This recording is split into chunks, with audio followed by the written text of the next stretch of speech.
भूलिया ना हमरे बतिया के, भूलिया ना ए भूलिया ना, ए भूलिया ना हमरी बतिया के, रखी हाँ ख्याल जी हरगिज ना, हरगिज ना छोड़ी हाँ तो पंजगाना नमाज जी। भूलिया ना हमरी बतिया के, नबी जी की बतिया हर दम याद रखी हाँ तो, उस बातुन हसना का दिल में रखी हाँ जूस्ते जो। ऐसन आइडियल देहलस हमके, ऐसन आइडियल देहलस हमके, रखी हाँ ख्याल जी हरगिज ना, हरगिज ना छोड़ी हाँ तो पंजगाना नमाज जी। भूलिया ना हमरी बतिया के। तो की बोलছিলাম 3 নম্বর কথা, যে ভালো গুণ তার হবে কি, যে তার নফস থেকে এমন কোনো কাজ করবে না যেটা স্বামী পছন্দ করে না। আর আমার কোনো মানুষকে এটা চাইবে যে আমার বউ আর অন্য সাথে হিহিটিটি করে বেড়ায়, এ ধরনের কোনো কাজ করে না। বা মাল থেকে আমি কর্ম করে উপার্জন করছি, কত কষ্ট করছি আর টাকা দিচ্ছি বাড়িতে, আর ও নিজের মনে মনে টাকাকে এখানে ওখানে বরবাদ করছে, এটা কি পছন্দ করবে কোনো পুরুষ? করবে না। তাই এই ধরনের কোনো কাজ করে না। তাই 3টা হলো ভালো মহিলার গুণ। যদি আপনার ভিতরে থাকে, আপনি হলেন আল্লাহর জমিনের ভালো মহিলা। এবার আমার মা খালারা আগে চলি, তাহলে 2 নাম্বার এবার আপনাকে বলছি। 2 নাম্বার, 1 নাম্বার কি বললাম? স্বামীর খিদমত করতে হবে। প্রথম হক স্বামীর খিদমত পাবে। কেন? আমি গাড়ি কিনেছি, গাড়ির পিঠে চড়ে বেড়াবো, আরাম পাবো আর হাঁটবো না এই জন্য। এবার আমি গাড়ি নিয়ে যদি আমার গাড়িকেই টেনে নিয়ে যেতে হয় পাংচারের কারণে, এটা আরো কষ্ট বেড়ে গেল। তো আমি বউ করেছি কি লেতাস কোন এলাই হা, আল্লাহ বলছেন ওয়াতি থেকে তৃপ্তি পাবে, শান্তি পাবে, সুকুন পাবে, আরাম পাবে। আমি কাপড় নিজে পরিষ্কার করছিলাম আর করব না, এজন্য বউ করেছি। আমি নিজে রান্না করে খাচ্ছিলাম আর খাবো না, এজন্য আমি বউ করেছি। আমার পা ব্যথা করবে, আমার পা দাবে দিবে, এই জন্য আমি বউ করেছি। আরামের জন্য আমি বউ নিয়ে এসেছি। আর আমি যদি আরামই না পাই, তাহলে লাভ কি হলো? খালি পায়ে চলা ভালো, কষা জুতা যার, আর একাই থাকা ভালো, দুষ্ট না বিদেশেতে থাকা ভালো, দুষ্ট নারী যার।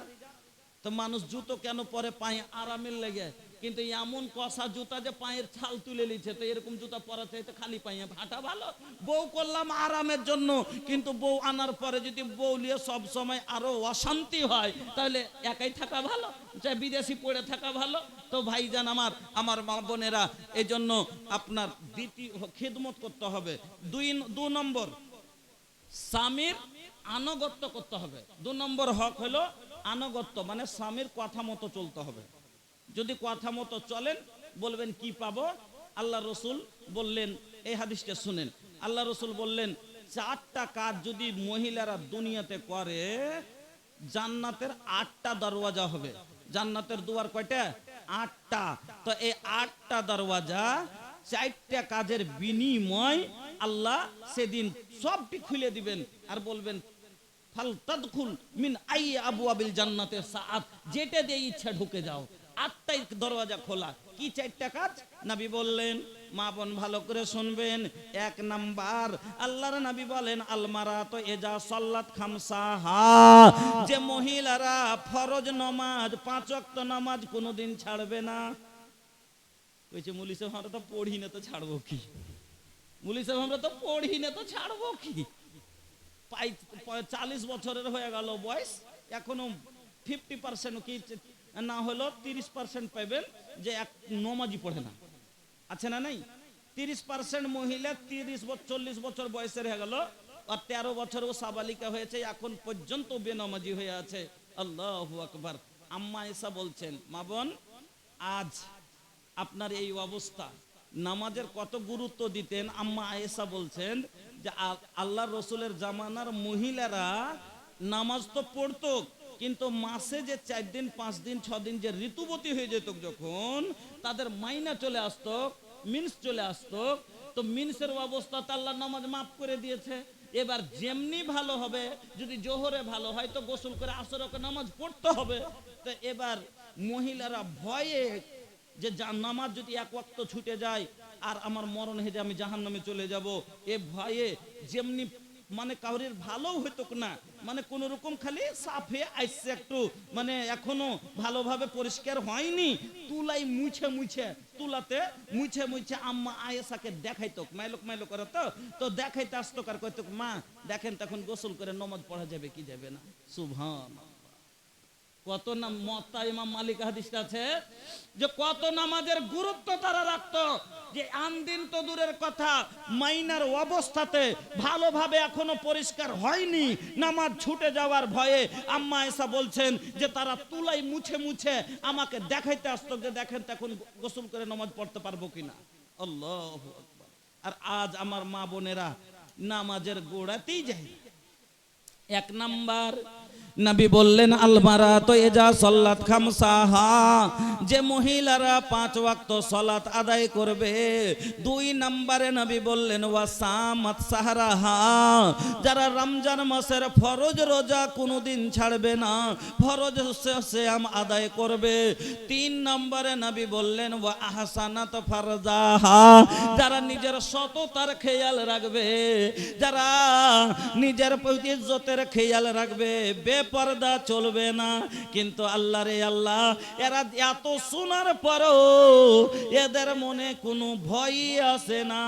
আমার মা বোনেরা, আল্লাহ ওয়ালি মহিলা, ওগো জাইনাবের মা, ওগো উম্মে সালমা নামক মা, আমার বোনেরা আপনারা কে বলি, আম্মা আয়েশার মতো মা আপনি আমার। ও মা, আপনি কেন বুঝেন না?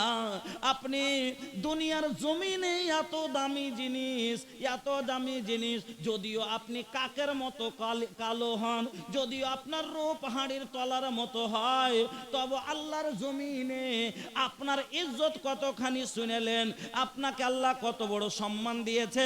আমার মতো আলিম, আমার বাবা চাইতে বড় বড় শাইখুল হাদিস যারা, তারও জান্নাত হলো আপনার পায়ের নিচে। যদিও কালো হয় তবে এত বড় ফজিলত আপনার, আর আপনি এত বড় দামি মহিলা, আল্লাহর জমিনে সব চাইতে সোনা চাঁদি হীরা মুনি মুক্তা যত রকমের দামি জিনিস আছে তার চাইতে বেশি দামি হলেন আপনি। কেন এই কথা আমি বলিনি, আমার নবী বলেছেন আর দুনিয়া কুল্লুহা মাতা ওয়া খায়রু মাতাইদ দুনিয়াল মারাতুস সালেহা, দুনিয়াতে যত জিনিস আছে তার মধ্যে সব চাইতে দামি জিনিস হলো নেক নারী। সোনাকে, এখানটা সোনার গহনা আছে, ওকে কত যত্ন করে লুকিয়ে বাক্সর ভিতরে রাখছে। এখানটার চাঁদির রূপার কোনো গহনা আছে, তাকে লুকিয়ে রাখছে। পকেটের টাকাটাকে দামি মনে করে পকেটের ভিতরে রাখছে, চাই মানি ব্যাগে রাখছে। আর টাকার চাইতে যে দামি নিজে, তো নিজকে আর ঢাকতে পারে না। ও নিজে ফেরিওয়ালার আগা দিকে, মাছওয়ালার আগা দিকে, বর্তনওয়ালার আগা দিকে, ধাগাওয়ালার আগা দিকে। আল্লাহ রে আল্লাহ। ধাগা আলা আসিয়া বলে ধাগা নিবে ধাগা, 5-7 নারী মিলে ঘেরে নিচে ধাগা আলার আগা। ধাগা আলা আসিয়া বলে ধাগা নিবা ধাগা, 5-7 নারী মিলে ঘেরে নিচে ধাগা আলার আগা। কেউ বলে লাল লিব, কেউ বলে কালো, কেউ বলে এই মরার ধাগা লইখো ভালো। এইরকম লেগে আছে। একটা বর্তন বিক্রি করতে আসুক, দেখেন 5টা-7টা মহিলা স্টেজে, মহিলা প্যান্ডালে সামনে ফাঁকা রেখে দিয়ে আপনারা পিছনে বসে গেছেন, পিছনে মা বোন দাঁড়িয়ে আছে, বসতে পায় না, আপনারা আগা দিকে চেপে বসেন। আপনারা আগা দিকে সরে আসুন, না হলে সাইড দিয়ে জায়গা দিয়ে দেন, ওনারাই আগে চলে আসবেন, ওনারাই আগে চলে আসবেন যিনারা পিছে আছেন। মা বোন আপনারা দয়া করে বসতে দেন। আলহামদুলিল্লাহ। তাহলে বলছিলাম আপনাকে যে সোনা যদি একবার হারিয়ে যায়, এখন নতুন সোনা হারালে কালকে আবার টাকা দিলে নতুন চলে আসবে, কিন্তু সম্মান হারিয়ে গেলে আর পাওয়া যাবে? কোটি টাকা দিয়ে পাওয়া যাবে? যাবে না। এজন্য আমার মা বোনেরা 3 নম্বরে নবী বললেন ওয়া আহসানাত ফারদাহা, যারা নিজের সততার খেয়াল রাখবে, যারা বেপরদা চলবে না। আল্লাহ সুন্দর করে যত্ন করে বানাইছে তোমায়, দেখি আমি কোরআনেতে লেখা আছে সূরা নূরেতে, পর্দা করতে আদেশ আছে তোমার সারা গায়ে। আল্লাহ সুন্দর করে যত্ন করে বানাইছে তোমায়, পর্দা করতে বলি বোন রে বলি যে তোরে পর্দা করে রাখো জানো না দেখে পরে দরকার হলো পর্দা করা পরিত্রাণ নাই পর্দা ছাড়া আর যে জায়গাটি দেখবে সেইখানে জাহান্নামে যায় আল্লাহ সুন্দর করে যত্ন করে বানাইছে তোমায় গোলাপ সুন্দর নার্গিস সুন্দর সুন্দর আরো ফুল সব চায়ে সুন্দর তোমায় বানালছেন রব্বুল গোলাপ সুন্দর নার্গিস সুন্দর সুন্দর আরো ফুল সব চায়ে সুন্দর তোমায় বানালছেন রব্বুল বুরকা পরে রাখো ঢেকে দেহটা জানো কেউ না দেখে আরে দেখলে কিন্তু জাহান্নামে হবে তোমার ঠাঁই আল্লাহ সুন্দর করে যত্ন করে বানাইছে তোমায় আমার বন্ধুরা আমার মা বোনেরা বলতেছিলাম 4 নম্বরে আল্লাহর নবী বললেন 4 নাম্বার কি নবী বললেন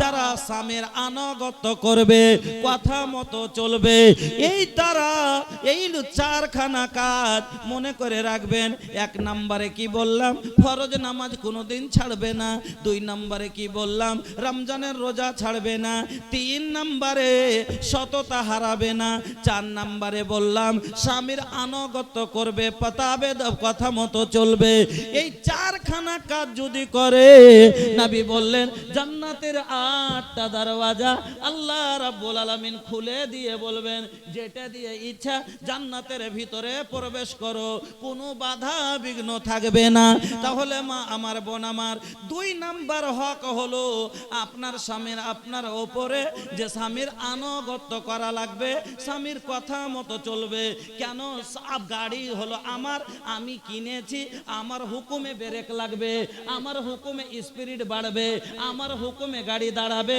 আমার গাড়িতে ব্রেক আমার হুকুমে লাগবে ব্রেক না লাগলে যেমন অ্যাক্সিডেন্ট অনিবার্য ওই রকমই আমার বউ আমার কথা মতো চলবে এটাই হলো রুল এটাই হলো রুল গাড়িতে একটা ব্রেক আছে না নাই প্রত্যেক গাড়িতে এখন 2টো ব্রেক আছে সামনে আর একটা পিছনে নাকি এবার নতুন গাড়িতে চেপে বেরিয়ে যাচ্ছে আর সামনে একটা বাচ্চা পড়ে গেছে সাইটের স্পিডে চলে যাচ্ছে আর সামনে একটা বাচ্চা পড়ে গেল বাচ্চা এবার ব্রেক করছে গাড়িকে ব্রেক যদি করছে তো ব্রেক লাগলো না হ্যান্ড সমাতে ব্রেক ফেল ব্রেক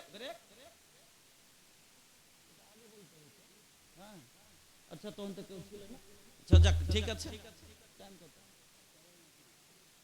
হ্যাঁ আপনারা বসে যান এখন তো 3 পয়েন্টে গেছে 10টা হাদিস 3টা হাদিসে চলছে 10টা শোনাবো চলে যাব ভাই বসে যান একটু জীবনে কিছু শিখে যান তো আপনার হকটা আপনাকে শুনিয়ে যাব মা খালাদের এখন হকটা আমি বলছি 1 নম্বরে কি বললাম মা বোন স্বামীর খেদমত 2 নম্বরে কি বললাম স্বামীর ফরমাবরদারি স্বামীর তাবেদ ফরমাবরদারি আনুগত্য করা হ্যাঁ তো ব্রেক যদি হ্যান্ড সমাতে ব্রেক ফেল আচ্ছা যদি ব্রেক ফেল হয়ে যায় এবার ব্রেক লাগলো না গাড়িটা অ্যাক্সিডেন্ট হবে কি হবে না বাচ্চাটা চেপে মরবে কি মরবে না তো কিসের কারণে মরলো না তো গাড়িটার ব্রেক আছে কিন্তু ফেল ওই রকমই মা বোনের ব্রেক ফেল হয়ে যায় তখন সংসারে অ্যাক্সিডেন্ট হয় বুঝলেন স্বামীর কথার বাইরে যখন স্ত্রী চলে যায় ওকে বলছে ওর ভাই জাফর দিয়েছে যে জাফর ওর ভাতিজির বিয়ে তো বলছে যে জি জাফর দিয়ে গেছে বড় ভাই কইছে যাব না কেনে কইছে তুইও যাবি না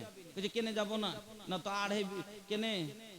2.5 বিঘা জমির জায়গাতে 1.5 বিঘা দিয়েছে 1 বিঘা দিয়েছে 1.5 বিঘা উমাইর এলে সরবাড়ি জাফর খেতে যাব না ওকে ও মানা করলে তুইও যাবি না ওকে মেনে নিতে হবে কেন কবুল মানে কি ও যে দিন রাজি হয়ে যে আমার মা বোনেরা ভালো করে বুঝবেন ছেলেদের যেমন কবুল মানে বুঝালাম আপনাকে বলছি আপনি রেজামন্দি জানিয়ে যে সাইনটা করেছিলেন আপনার হাতে 10,000 টাকা দিয়ে সেই দিন বলেছিল অমুক গ্রামের অমুকের ছেলে অমুক আপনাকে এত টাকা দিয়ে মোহরানা দিয়ে আপনাকে বিয়ে করতে এসেছে আপনার জৌজিয়াতে তার জৌজিয়াতে নিতে এসেছে আপনাকে নিজে কিনতে এসেছে রাজি আছো কি ওই 10,000 টাকাতে সেদিন আপনার জীবনের সব কিছু আপনি আপনি তার নামে লিখে দিয়েছেন, এখন আপনার মর্জি আর চলবে না, কারণ সেদিন মর্জিটাও ওই মোহরানাতে বিকিয়ে গেছে।